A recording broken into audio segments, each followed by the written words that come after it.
Okay.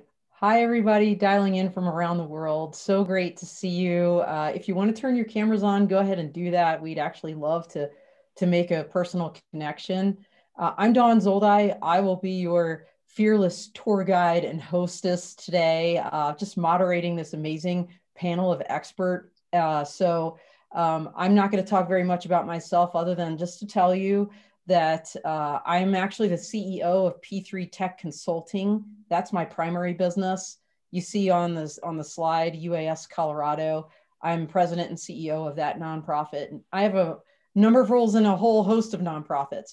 I spent almost 28 years dedicated in service to the United States Air Force, both on the active duty side as a military attorney, and as a civilian, both attorney and faculty member at the United States Air Force Academy towards the end of my career there. So that's all I'll say about myself. And we're just going to jump right in. This is all about careers in advanced air mobility, and you're going to hear the wisdom of this illustrious panel. So without further ado, we're going to quickly go around the room. Everybody's going to give their 30-second elevator speech. I would encourage all of you to look every single one of these amazing ladies up on LinkedIn if you're on that platform, and connect with them and continue the conversation after this is over. But we'll go ahead and get started with Chantal. Chantal, if you wouldn't mind introducing yourself to the crowd. Yeah, thank you, Don. So I'm Chantal Boucher. I work for Bell Textron Canada. We used to be called Bell Helicopter. We dropped the helicopter name because we're now working on any type of technology around vertical lift and landing technologies. I joined Bell 20 years ago. I have a background of mechanical engineering, and I've started supporting the engineering IT needs then. I evolved to managing projects, then managing portfolio of projects, and eventually managing teams. And between opportunities, I had two beautiful daughters. And in the past 5 years, I've joined engineering as responsible for project engineering and also managing our airworthiness certification office. I'm the Vice President of the Vertical Flight Society for Canada, and I'm part of the Board of Director of the Canadian Mobility Aerospace Institute, where I had the pleasure to meet Dominique, who's part of our panel also today. Well, that's a great lead in, and we'll go ahead and jump to Dominique. Over to you. Thank you. So very pleased to meet you all. My name again is Dominique Sauvé. My background is aerospace engineer. I graduated 30 years ago. And at some point, I realized that I was really more of an entrepreneur. So I now own a business. My business is in a collaboration. So we facilitate collaborations. And one of the mandates that we have is the Canadian Mobility and Aerospace Institute. And so we support talent development through work integrated learning activities. And I'm also the mother of two young adults now. I love that. So that's so great. You know, I have to jump in. I actually have three amazing boys. They're all over 6 feet tall, and they're 17, 19, and 21. So now that we're talking about kids. Okay, let's go over to Dr. Sonia Boskovic. Over to you, Sonia. Thank you, Don, and thank you everybody to joining us on this absolutely amazing topic. I'm zooming in from Musqueam territory of Indigenous people, of Coast Salish people. I'm very proud that all institute campuses are landed on this territory, and very thankful for them. My background, I'm an engineer. I'm an engineer and educator. I'm also the refugee from Bosnia, came to Canada in 1997, and the only thing that I brought with me was knowledge.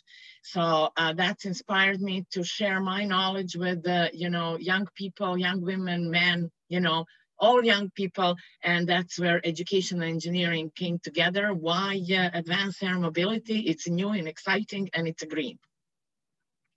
And I do have, yes, I also have son that I aspire to be engineer in green technology. That's awesome. Thank you so much. And last but not least, Marcia. Hi everyone, thank you so much, Dawn. My name is, as you can see on the slide, is Maria, but I also go by Marsha, so whichever you prefer. I am the Community Outreach Coordinator at FlightCrowd, and we are an open urban air mobility community focused on improving public perception of this industry. In my role, I mainly develop and organize all of our outreach activities with schools, universities, and just the general community. My background is also in aerospace engineering. I'm currently studying for my master's degree at university. And yeah, for more details of FlightCrowd, do check out our website. Thank you. All right, wonderful, wonderful. And, we might have an opportunity to drop some websites and some LinkedIn profiles in the chat. I encourage all of you to do the same, honestly, and just connect with each other as well. So let's jump into this a little bit. I want to give a statistic that was presented to us as we were preparing for this. The Virtual Flight Society, you've heard about them. If you're not a member, I'd commend, consideration of that to your attention, because it's an amazing community with lots of information and educational opportunities. And this is from them. They said they need 1,000 additional VTOL, vertical takeoff and landing engineers to enter the workforce each year, above and beyond current hiring. That's significant when you think about careers. Without more engineers, advanced air mobility will not make its timelines. Workforce has already become one of the major bottlenecks for companies who are hoping to certify aircraft within the next 5 years. And diversity and inclusion are essential to expand that workforce for the electric VTOL revolution. Otherwise, it will not happen for years to come. So that is from one of our colleagues at the Vertical Flight Society that presented that. And I wanted to also give one other statistic and then ask my question. And by the way, everybody, I only have 4 questions that I'm going to ask to this group. And then I would ask that you can drop your questions in the chat. We'll reserve some time at the end as well. So here's the statistic. Right now, only 3% of the workforce in the entire aviation industry on the technical side consist of women. So here's my first question to the panel. What inspired you to enter into the aviation or advanced air mobility career field? And we'll go ahead and we'll start where we left off. Let's start with Marsha. Yeah, thank you, Dawn. Initially, what actually drew me to advanced air mobility was, funnily enough, career searching. A while ago, I was looking for job opportunities, for placement opportunities, and I came across advanced air mobility. I was incredibly inspired about just the implications that the mass implementation of AAM will have on the community, on the environment, etc., such as improving the work-life balance and providing a wider variety of like job opportunities for people simply by removing that limitation of commuting. And it just provides so many more possibilities to people. So specifically what captured my interest was Vertical Aerospace's claim that their new vehicle, the VAX4, can travel from Heathrow to Canary Wharf in London in just under 20 minutes. And to put that in perspective, personally, from my own experience, I lived near Heathrow for a while, and I know that it takes a good 2 hours to get to Canary Wharf through train and through the underground. And it never even crossed my mind that that could be shortened into a much more comfortable journey, and how much time I can save and what I would do with that time by saving that time from the commute. And so this really made me really passionate about urban air mobility and advanced air mobility.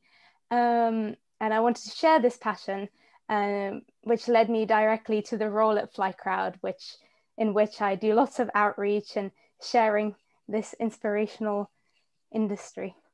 Well, that's a great story. Thank you so much, Marsha. I mean, if COVID has taught us anything, it's when you don't have to commute to and from work, how much more productive and how much more you can actually get done. And so, when we all get back to work, how wonderful would it be to cut that commute time, as you said, almost, I don't do public math, but you said 22 hours plus to 20 minutes. That's significant. So Thank you for sharing that. Let's go next with you, Sonia. Thank you, Dawn, and that's great, Marsha. So inspiring and so great to see young people with the smile on the face talking about this industry. What inspired me is my heart is in the green technology. So having this as a green technology and putting together with the role as an educator or associate dean at Aerospace Campus to inspire young people to join us, I think that's the major thing, because we know new generations, that generation, they will choose the job that it's fulfilling their needs for to inspire them for the environment, for the future of this earth. And nothing better than advanced air mobility. Is that related to the transport of a people or transport of goods? It doesn't matter, but it is really green. And to attract them, you need to offer them, and I need to be involved in that. And I'm really inspired by the opportunities that this technology is giving us. Like you said, COVID taught us that, hey, if we had that now, we would be able to transport vaccines much faster, much more efficient and effective. Yet, some people are putting the doubts in this. And as a woman, I think we think left and right, not better than worse, but just better, just left and right. And we're putting the things and asking the questions why. And that is driving us to implement this technology and, be together. And it's new. And it's great. Yeah, so the beautiful societal impacts that you're both speaking of, whether it's savings in time and quality of life that can be enhanced, and then, the impacts or the lack thereof on the environment, great,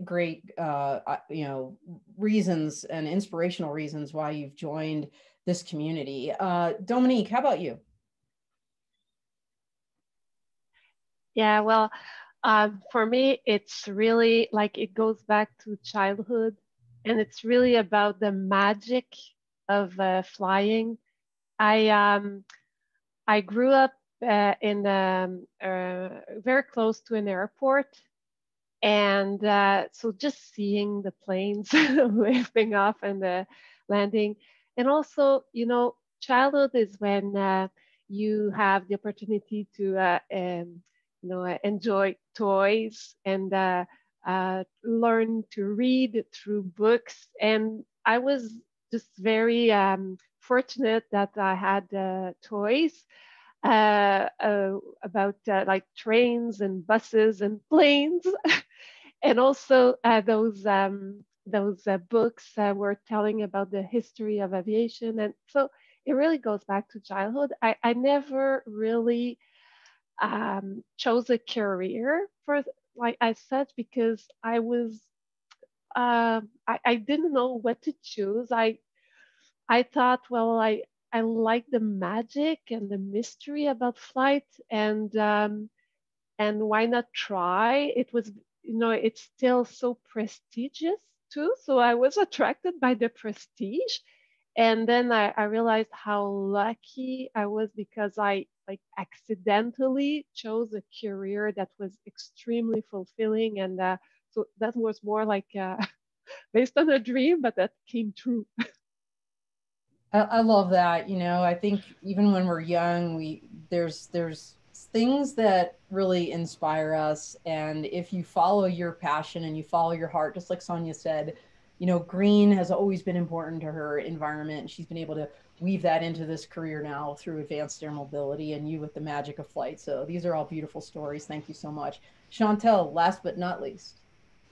Yeah, I think it's very inspiring to hear all of your answers. Really, my path is way different, though. It's when I finished CJEP, I didn't know what to do and how to orient myself, and I decided that I picked the medical field basically, and I applied to Polytechnique of Montreal just in case the other application wouldn't work, and guess what? They didn't work. So I ended up in engineering. So totally, by accident, and then I continue specializing in biomedical at Polytechnique. I was in mechanical engineering. And I had everything lined up for my master's degree in University of Calgary.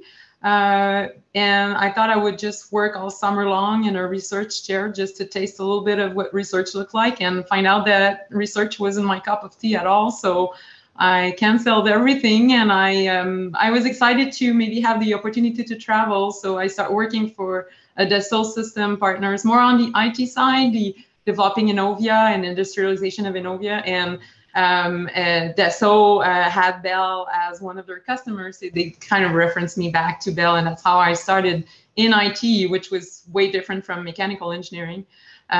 So after 15 years with Bell, and I guess with having the kids, it helped me in starting a fresh new career, coming back from maternity leave, and I started in engineering, leading project engineering. So very not the typical path, and like I said, I kind of ended up in aerospace and in engineering by accident, but I since then I developed the passion, and I really enjoy working with all these new technologies. Very exciting and fulfilling, like Dominic mentioned. You know, I think if anything, you know, the one theme I'm hearing from everybody is there is no one right path. And, you know, eventually you find your way to that thing that you're really passionate about. The other thing I want to say is I know we focus a lot on STEM, but you know what? I'm a non-STEMmer, okay? And I'm in this industry and I absolutely love it. I'm just having an amazing time. I mean, so, you know, Sonia talked right, left brain. I guess I think it's is it the right brain? That's the kind of the artist. That's me. And, but I have a little bit of left, and I can hear what you all are doing and saying, and I understand how important it is to society. And that's why I love being in this industry and helping explain what you really smart STEM people are doing in a way that the common people can understand. That's the gift, I guess, that I have. But these are all great things. So let's transition to the second question. I want to talk a little bit about maybe some barriers that you may have encountered along the way. We talked about the limited number of women specifically in the tech field, you know, the relevant tech fields. And add to that this interesting statistic that 63% of men in aviation actually view their companies as being equal employers when it comes to gender. But when you look at, so that's their view, but when you look around at the reality, it's not the case. And so that to me is almost like an unconscious bias, right? Like, hey, yeah, we're fair, we're equal. That's a good segue, I think, into this question of what barriers did you encounter along the way to share with this group? And if you could tell us how you were able to overcome those. I know that's a lot, and you know we have a limited time, but if you could maybe just give us one example, that would probably be great. So let's start with you, Chantal. All right. So I had a presentation a couple of years ago that was very eye-opener for me. I guess I wasn't very much seeing, you know, the difference between men and women, and that got me thinking. So she mentioned about how, as being raised when we're growing up, you know, little girls are reminded to stay calm and be nice with each other, and little boys are being told to go play outside when they're too noisy. And we buy little boys toys to allow them to fight with each other and evacuate their extra energy. And we buy little girls dolls and makeups and ask them to play nicely with each other. So she explained that in general, girls learn at a very young age that they have to retain their frustration and angriness and stay nice with each other, as boys can express themselves more openly and loudly. Of course, that's in general, but it really opened my eyes a little more about, you know, the fact that in general, women would hide their frustration, they stay resentful, and men would let it loose right away and able to forget and move on. So I think that was something that I'm more conscious about, and about myself too.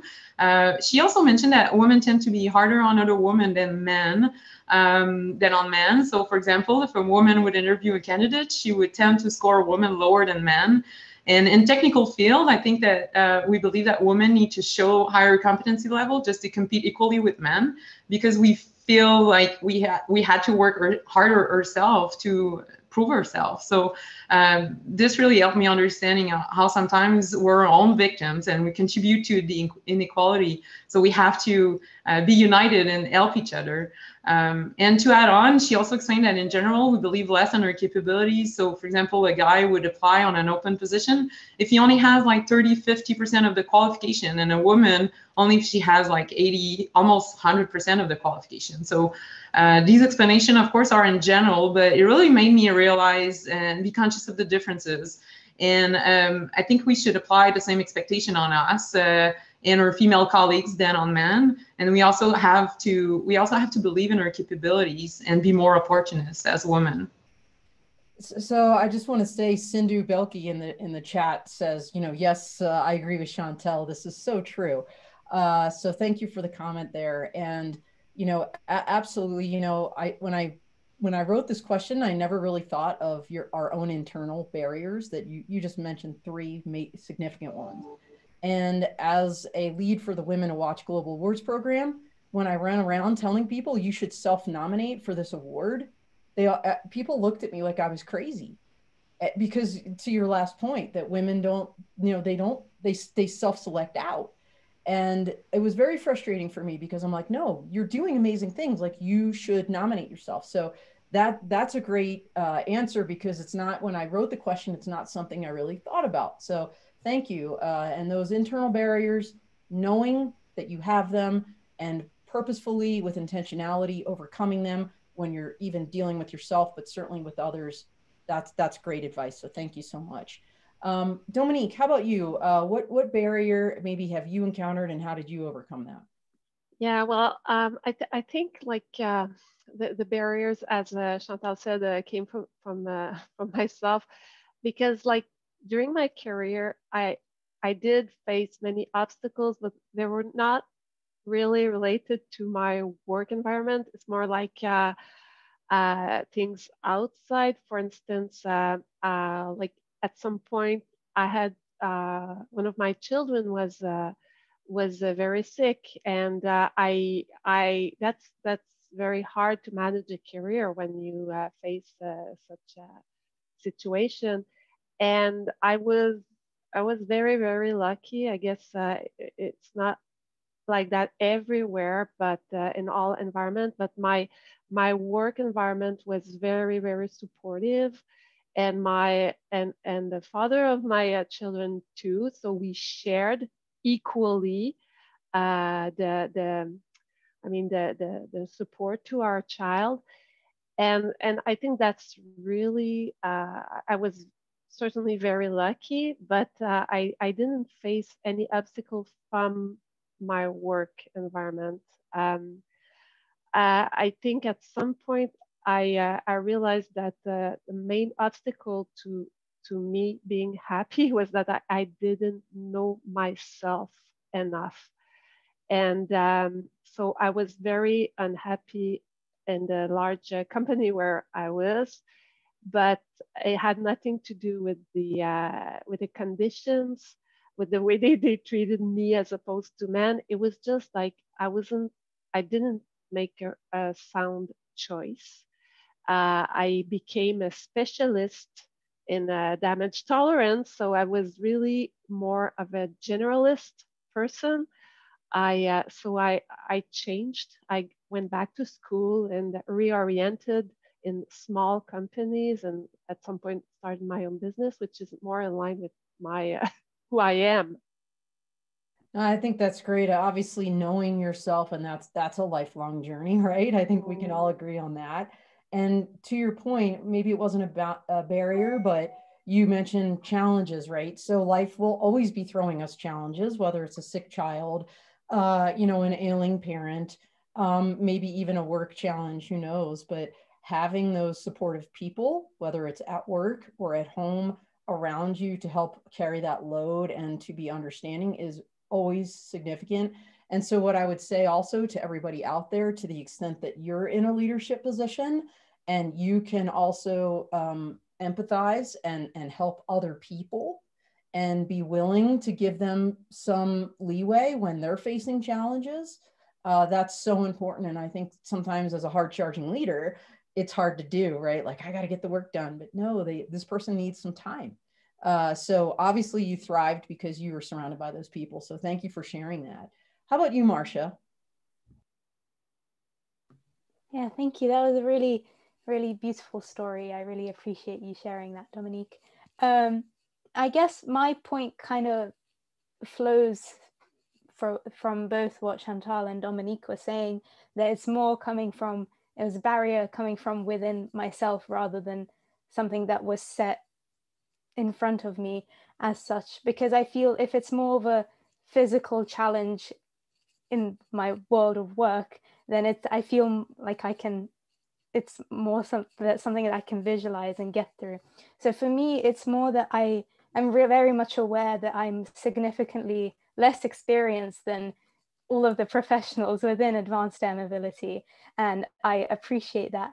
But sometimes it means that I feel less self-confident in my own ideas, and there is that subconscious fear that if I do voice my ideas, they won't be seen as valid or as important as someone who has that, you know, vast number of years of experience. But I force myself to push against that and really step out of that comfort zone to still voice my ideas, because what's the worst that can happen if I do? And from that, I feel that many young people in a similar position as myself who are starting their careers may feel the same way in their job environment. But yeah, it's important to step out of your comfort zone, and through doing that, again, learning more about myself and my potential, and surprising myself of the type of things that I am capable of doing, such as this event. So yeah, thank you. Well, I'm glad that you recognize that and that you still overcome that and speak out, because when we talk about diversity, equity, inclusion, that's what inclusion is all about. So, you know, you can have a seat at the table, but if the folks around you aren't teasing your voice out to hear what you have to say, you know, so if you are those folks, again, in the audience, make sure you're doing that, especially with the young people, because my guess is Marcia's not alone in her thinking there. So thank you also for sharing that. And Sonia, last but not least. Thank you. No, thank you, Dawn, and thank you for such a great stories. On my side, I have also to say that I was raised in a family where being in a not women career, as my mom was the first and only millwright woman in former Yugoslavia, and dad was actually engineer. So two approaches, you know, for the same things. You know, mom will actually do the things and dad will analyze the things, right, until they merged. So being raised in that, I did not find that I'm in the wrong place, right? And my brother was a journalist, so completely different, you know, didn't have any aspiration for technical area. And then, of course, what happened, and I moved as a woman, as a newcomer, not knowing English. And this is a great also proof that I will tackle anything and prove that I can actually do it. And not being, you know, perfect, but showing the passion and, you know, the knowledge which we have. We all have a knowledge, right? And we all have a skills, and recognize that every single person has something good, and bring that good on the surface instead of that. And I think I'm using that in my classrooms and in my educational field, and inspiring, you know, students, and not even paying attention is she or he or whoever it is, going, okay, we can do this together. And in this together, we can make world better. And if it is for the next 5 years, that's great. If it's for 10, that's even better. But if we think for next hundreds, that's even more. So I think that's something that I'm inspired by. Noticeable it is. You go, and everywhere where I go, in the meetings or anywhere, I'm pretty much the only woman. And it's kind of, okay, is that something wrong or bad? No, it is just, okay, let's do it and let's make it better. Let's bring more on a board and, you know, do it together and explain. Like Marcia said, sometimes I would doubt myself, of course. And sometimes, should I say something? And sometimes I wouldn't say anything. I would just listen and wait for the moment that you're gonna say something. And even if it's not accepted, like Marsha says, what more than no they can say? That's great. We will do another route and do it. So let's do it together. I love that, and I have to admit, for whatever reason, I've been attracted through in my life to careers are predominantly male dominated, whether it's law, and of course I entered the United States military. So imagine me, you know, a female colonel sitting at a table of mostly men, and you know, you get those comments like, oh, you know, you need to maybe pipe it down a little bit, you know. But I was raised by amazing parents, and I'm from Philadelphia, Pennsylvania, so that's just my personality. I'm going to jump out there, and it is what it is. But, you know, there's barriers and you just overcome them. So thank you for sharing all of that. And, you know, Marsha mentioned something, and I think it's a great segue to this next question, which is about mentorship. You know, this idea of, you know, inclusivity and taking someone under your wing and kind of pulling the best of the best out of them. And, what I will say right now is there's a statistic, Georgia Tech as an example of a school a few years ago celebrated they had achieved this major milestone of having 30% of incoming students as women. And I know at the United States Air Force Academy, that was always a target as well in the United States military, you know, schools. It's an endemic problem, you know, so it's usually someone that pulls you aside and says, you should try this, or have you thought about this?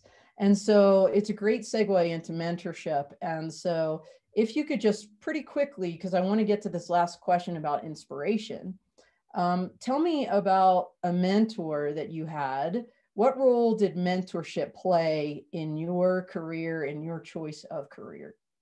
Let's go with Dominique first. Thank you, Don. Wow, I did have a mentor. I also had, I guess, half a dozen very important people that surrounded me, and I maybe did not act as full mentors, but made a huge difference for me. And I'm extremely grateful to them.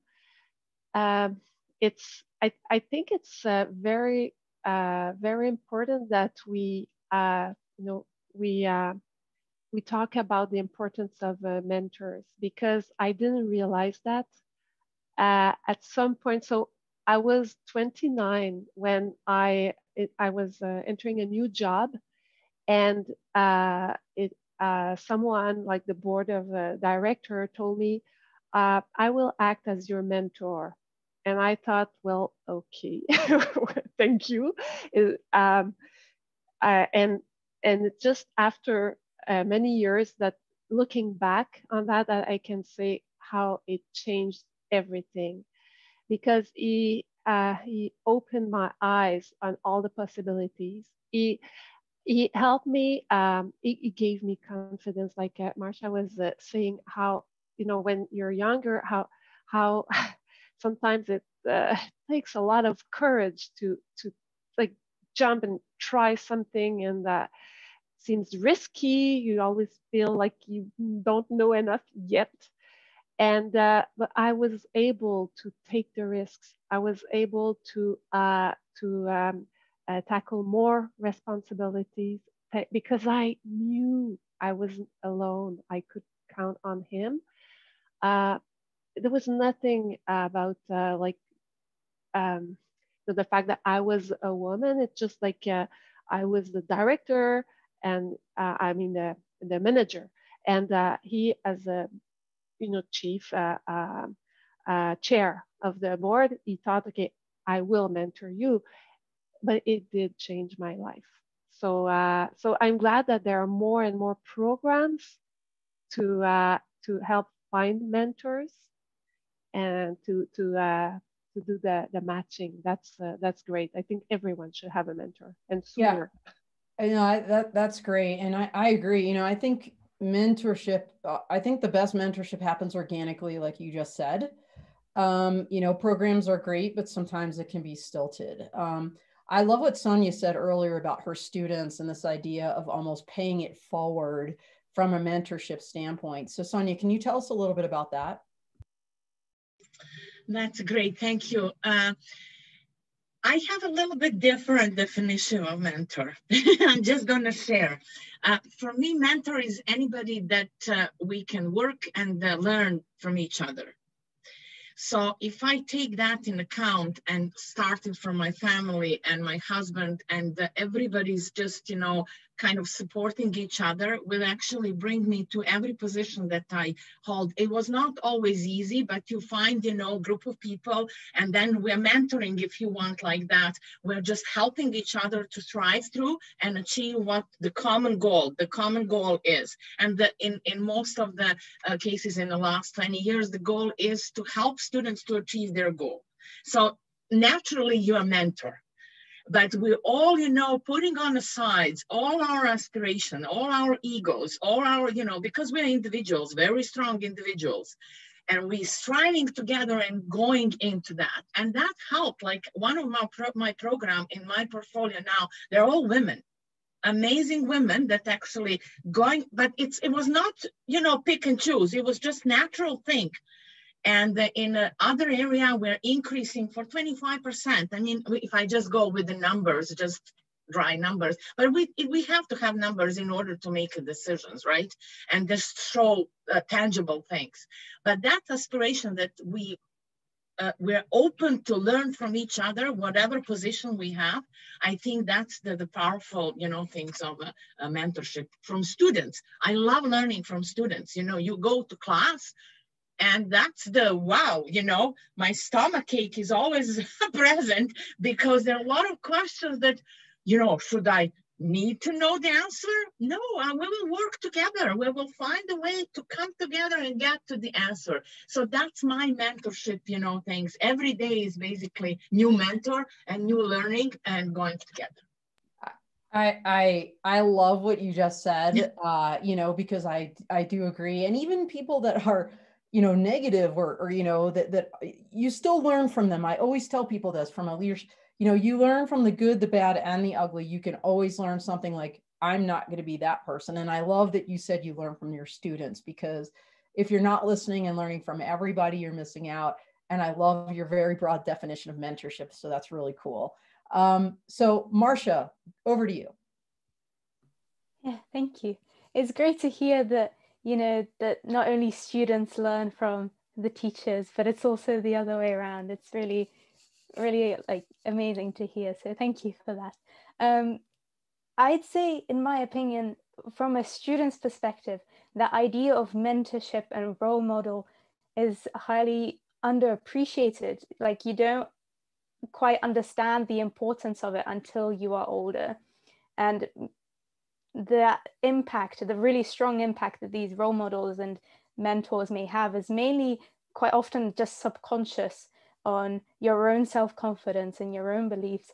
So for me, it was always like the amazing science teachers that I had at school. So even though maybe within the curriculum we didn't have many examples of female scientists, I still had the example of this female teacher who was incredibly inspiring and was successful.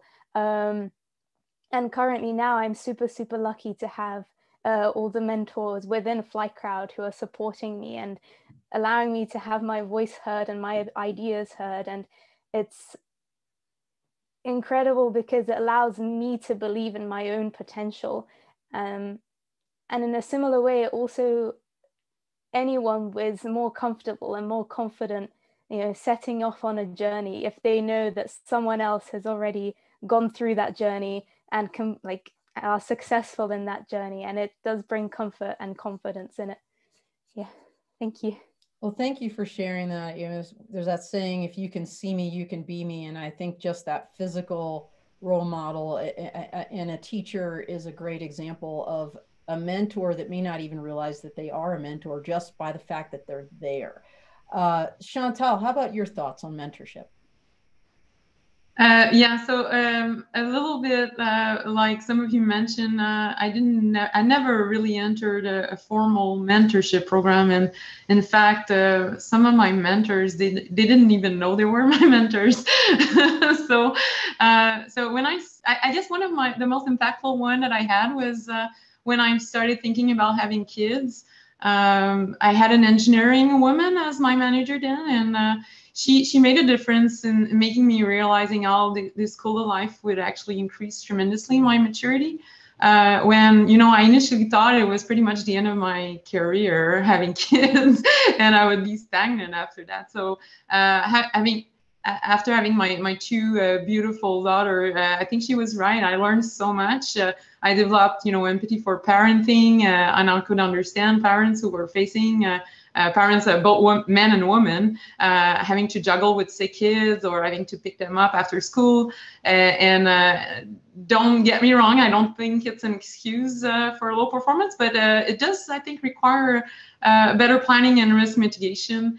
So just one example of the learning. And then I highly recommend that if you have to find yourself a mentor, to pick someone you trust. Don't pick someone you don't know, and who you could share your concern with, and ask for advice. So I think we also sometimes are trying to become like those men leaders that we admire, but you should not try to mimic, I think, a man leadership style.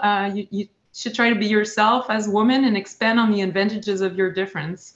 So I guess that's one of the advice I would give. And then of course, if I had the chance to have a mentor and a role model mentor, I guess at the beginning of my career, I would have known better what an engineer in the aerospace industry could do for me. So that would have been helpful for sure. Be yourself is, that's great advice, and all this advice has been incredible. I do want to mention a couple comments here. So Lourdes Kamarama, I'm probably saying that wrong, but she said, I completely agree with Sonia. A supportive environment can help you thrive even in the most difficult situations. So thank you for that comment. And Farah Hashim says, I agree that almost anyone can benefit from great mentorships, which begs the question, where and how can we look for mentorship opportunities apart from taking up postgraduate studies and also actually applying for positions? So I think Chantel kind of briefly touched on that, but what I would say is network. This is a perfect example. People have dropped their LinkedIn in the chat. Connect with them.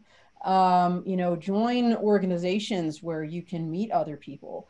When we're back live and can get out of the house, go to events and just get out of your comfort zone and meet people. And I think organically, you're going to make connections with people. You're just going to click. And those are probably the best mentorship opportunities. You're the teachers you already have. Have you taken a minute to actually go up and meet them and have a conversation? Because who knows, maybe there's something there that's a more long-term relationship and connection. So those are just a couple examples. And I think we're up on time. I don't know if Danny's still out there. I can't see her right now. But I have one last question that maybe we'll do an absolute speed round. My last question is on inspiration. I think you're good for time. Okay, good. All right. So here's my question, everybody. Given that the numbers don't lie and companies with at least 30% women in executive leadership roles financially outperform less diverse competitors by almost 50%. Okay. I don't do public math, so you guys can do that. My question is, how can we inspire more women to enter into this career field, advanced air mobility? And when I say advanced air mobility, I'm speaking about the entire ecosystem, me being an example of an attorney in it. Give me one way we can inspire people, just one, and then we'll end there unless there's other questions from the crowd. So I'll go ahead and start with Marcia. How do we inspire people? By giving those successful other people voices and using platforms like these to show that there are roles here for everyone from all career paths within advanced air mobility, not just engineering, that it's for everyone of all educational backgrounds and abilities, etc. And just letting them be heard. Wonderful. And I think we lost Sonia along the way. I don't know what happened to her, but Dominique, over to you. Well, maybe what I'm going to say will sound a bit weird, but I really gave it like 20 years of thought. I think, since I got my children, my first child, I think we should help men. We should help men take more time at home, when the baby is born. Take more time, like help the men in the advanced air mobility ecosystem uh, share roles and responsibilities and make sure that they want their daughters to enjoy such a beautiful careers in a few years. That's a great point. And a lot of countries are focused on paternity leave and things like that to help mom, and I think COVID actually, with everybody home all at the same time, now everybody's sharing. I think that may have changed a few things, but we'll see in the long term. And Chantal, last but not least with you. So yeah, just I totally agree with Marcia and Dominique's point. These were my two main points, but I guess that just to share, when I started as a manager, I was often asking successful executives if their wife were also working, and the vast majority of them they were not. So I would love to get away from the still very popular image of a career-driven man who works 60 hours a week. We should highlight those that are able to accomplish their work in a more standard 35, 40 hours a week. And I think that will allow a better balance at the family level and let the two parents to drive their dream career. Yeah, I am completely non-traditional. My husband gave up his career to follow me around the Air Force and to raise our three boys. And it was a real journey for him and challenge because, as you imagine, very conservative in the military. Him showing up at mom's groups with the boys. Some women were receptive, some were not. But I could not have done it without him, basically giving up his career so I could do that. And do what, contribute to my country. So anyway, this is all great stuff. Let's see. I see a cool concept here. I see a problem. I think the only solution, this is Christina Johnson, is for the industry to mature. Companies know they need qualified, competent women on their teams. The problem is still the gender pay gap. And although you can get into the job, still common to just be seen as a token woman and not be taken seriously on content. So I work for myself. Yeah, that is a challenge. I say, we got to wrap up here, but keep fighting the good fight, everybody. We have these amazing role models here on this panel. It sounds like, no doubt, the folks that we have in this audience are equally amazing. So we wish you well in your journey. We'd love to continue the conversation and stay connected with you. So find us, follow us, reach out to us. I can't speak for the rest of everybody here, but I'm always happy to take a couple minutes and mentor, someone that's interested in this career field. So reach out. And it was such a privilege to have this opportunity to meet all of these ladies. The first time really I had the opportunity to do that and to share the stage. So I think we'll call it a wrap, and thank you all so much. Best of luck with everything in your advanced air mobility careers. Thank you, Dawn. Thank you, everyone. Thank you so much, Dawn. Thank you.